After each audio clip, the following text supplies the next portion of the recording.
I look at you, Haydn, because you come from... Another data guy. You come from a space that is very much about data science and how that pulls into everything, data science, data analytics, and how all of that pulls into the work that we do, right? Because AI makes sense of all of this data. We've got all of this data that sits everywhere. We pull it into a funnel, and then AI has to make sense of all of that data. Artwell's nodding and agreeing. Yeah, I mean, I think the data hype I struggled with for a long time. So to be on the other side of the fence, I just felt like it was a lot of lip service, to be honest. Like we weren't really using the data properly because the data is so vast that we actually cannot do much with it. So it was almost within the limits of the human being that the data was there. So like, how far could you go with it? So, we were starting to do, a bit of predictive stuff, or some diagnostic stuff, but that's not very clever, right? And what this stuff's doing is it's generative. Correct. It's creating things that didn't exist from your data in the past. So I almost feel like it was this journey to now. Like it was the precursor to generative AI. I heard one of our guys talking, like to train these modules, it's a football field with data servers filled and 850 of them stacked on top of each other with data on just to train one large language model. Now you look at that amount of data, we can't even generate that now. And in the beginning, we were getting scared of the amount of information on the internet and going like, oh, it's too much. Now it's actually about search and narrowing it. And now all that data goes in. So, I think I'm finally starting to see the means to the end was data, and the end is the ability to recreate from what we've learned in the past. Yeah. The end is the ability to take the data, feed it into the machine, and let the machine learn and evolve and adapt, right? And get us to where we are today. So, Artwell, you were nodding when Haydn was talking, then you were nodding very vigorously. So I'm going to give you an opportunity to tell us. I have a tendency of nodding a lot. So from what's interesting is just the thought of what the new creative looks like, right? I've heard narratives of creatives need to be hardcore in data. I don't believe that. I still think creative stays creative. But I do believe that there needs to be an appreciation for data. We all know that personalization can't be created without an appreciation for the insights that you get from the data, right? So what does it mean now when we go into a world where we're talking about AI, where there's we're inundated with a lot of data, but we have machines that can take this structured and unstructured data and make it make sense for us? I don't know what the answer is, but it's an exciting opportunity for us as creatives because it's no longer about us being data scientists, but we have the resources to make sense of this noise and come up with some really cool stuff. But that's where the human comes in, right? Because we're the ones who can really find gems in all the noise. Human in AI. Yes. I think there always has to be a human in AI. Stephen, you spoke about that when in your elevator pitch of 5 minutes. You spoke about the human in AI, because I think many of us, AI has become very zeitgeisty, to talk about AI as part of the mainstream conversation. But I think now, obviously, it's moving into a space where we are actually using it, right? But we're also fearful of it, because we don't necessarily understand it. We don't necessarily know how to put it into our businesses to make it work for us. Locate us how we keep ourselves in check, right, from a legal perspective, given that AI can run away and run wild. Right, so where does the human and the AI come in? And I ask you this question only because you raised it. This pen that I'm sitting here with is writing notes here. You raised it earlier, so. Attention. Just kidding. Yes, so look, just maybe a little precursor as well. The AI poses unbelievable opportunities for growth, all industries, advertising and other industries. But when we look at the creative industries, it also poses massive, massive risks if it's let loose to just go about without bounds. Because for every responsible operator like Google and for every ethical operator like Meta, there's 100 or 1,000 unethical operators who will scrape the internet for data without getting consent from any of the content owners, who will feed that into applications. A recent example of that in the US and also the UK, Getty Images sued Stability AI for scraping something like 12 million images from their website without their permission, putting it in an app that does image regeneration. But funny enough, some of the images that were regenerated still carried the Getty's watermark.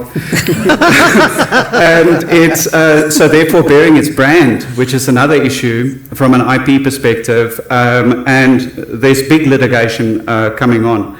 We have to look after our creative industries, because the creative industries create the content and the quality content that is fed into the AI systems and that give it its value. There was a IBM computer scientist in the 70s who came up, I think, who coined the phrase garbage in, garbage out, which is still so prevalent today. So the tech firms depend on creatives to come up with quality content that it can actually produce equally quality content. One of the fundamental weaknesses of AI is that it trains on existing content. It sees patterns and it creates something different, but it just sort of rearranges current knowledge. It doesn't create new knowledge. It depends on us to do that. And there needs to be that collaboration. So if we don't look after the creative industries, that actually, so you'll see there's also a lot of flooding of the marketplace with low quality derivatives of existing works. I saw recently Amazon took some action when of the 100 top bestseller list, and I think it was young romance adult or something, only 19 were written by humans. The other books were actually garbage generated by AI, humans abusing AI to then spam the Amazon Kindle list to try to monetize that in some way. And so the thing is, if we don't, then there needs to be regulation, and there is no regulation. South Africa doesn't have an approach to AI. Our government is way behind on that front. The Department of Communications and Digital Technologies recently held an AI summit and released like a what do you call it, like a dialogue paper or discussion paper, but that's in its infancy stage. Post-elections, that will begin. But if you look at elsewhere, you've got the US saying something needs to be done. The US already last year Congress started to look into, and also the US Copyright Office, to say, we need to figure out what is the legal status of stuff that's being generated by AI. Who owns the content? Secondly, the tech firms that feed data into their systems to train their systems and create new outputs, do they need permission from rights holders to do that, or can they sort of fly under the radar of copyright exceptions, like fair use in the United States, which allows you to make use in certain instances without paying or without getting the permission of the content owner? But what does that do? If you feed in creative content, let's say you're an author and your works are just fed into these systems, and with a click of a button, somebody can write the next, let's say, Dion Meyer thriller novel. You can say to your AI system, please write me a new novel like Dion Meyer. I like his stuff. That's in his style, and I'm going to read that. Click, it's free. Yeah, I'm reading Dion Meyer, but written by AI. And then you start flooding the market with that. Spotify will tell you that they recently released some info to say they upload 120,000 songs a day, of which 1% of those songs will actually get played by somebody, get streamed. The others get lost in the noise. Now, if you add AI-generated thousands upon thousands upon thousands of songs, it's almost similar to click fraud in the advertising space, right? So where you get spammers who actually just create these works for ulterior purposes. So something needs to be done.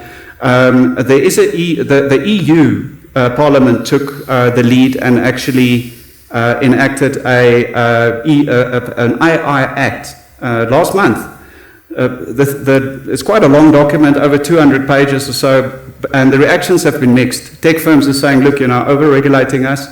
It's going to cause problems for startups. There are more obligations on transparency, so that AI firms need to disclose more information on what data they've actually trained their systems on, and whether there's any copyright infringements in that process.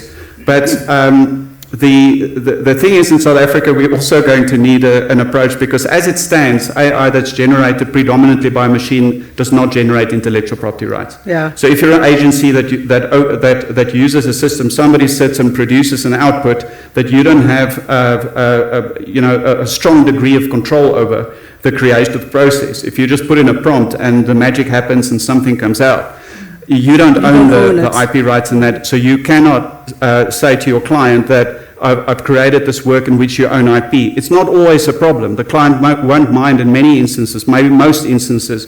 But let's say you're tasked to develop a new brand and a new logo, and you can't hand over the intellectual property rights to the client, or you think you've got it, and you say in a contract, I'll give you a copyright transfer, but actually you're transferring nothing. So on the IP front, agencies will have to take legal advice on consider how much do you rely on a generative AI to create new works? What type of campaigns do you use this for? In which instances does your client want you to be able to transfer full rights to them? In those instances, you'll have to make use of humans, and also of humans who use AI as a creative enhancer rather than a creative producer of sorts. So the consideration of how to use AI will go hand in hand in your business around understanding what intellectual property implications there would be. And I think you'll get a lot more clients, especially international clients, with the developments in the US and the EU, saying we want a little bit more transparency to know how much of this is pre-generated AI content that you're giving to us.